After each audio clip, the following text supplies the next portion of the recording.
2016 was expected to be the year that virtual reality broke into the mainstream, but it did not quite work out that way. And now, as Julia Boorstin tells us, the companies that invested heavily in the new technology are hoping for a turnaround in the year ahead.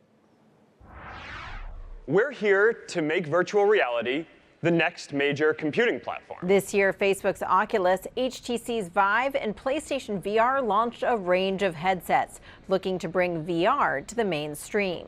But now, SuperData Research has slashed its VR estimates from over $5 billion this year to just $2.7 billion, as headset makers struggle with supply constraints, the fact that not many people have computers required for high-end headsets like Facebook's Oculus Rift, and the challenge of convincing consumers it's worth investing in an entirely new device.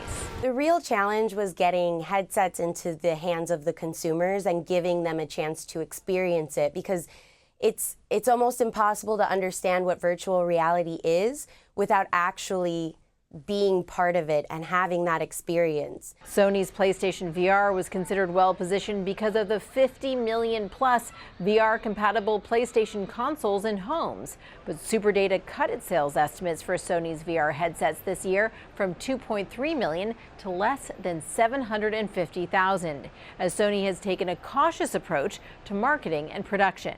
One reason Sony and others have moved slowly is that there hasn't been an explosion of content or must-have apps for these new devices to convince consumers it's worth investing in what feels like the very early days of a new industry. They need to attract content providers and content creators, and they need to do that by showing them that the consumer is actually interested.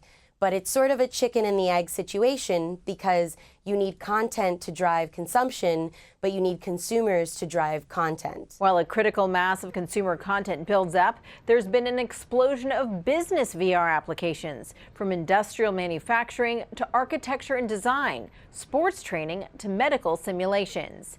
And consumer VR should continue its rise next year, especially as it gets a boost from Google's Daydream. It costs just $80 but includes a controller, and Google's expected to make a big push for it as more Android phones that work in the Daydream enter the market. For Nightly Business Report, I'm Julia Boorstin in San Francisco.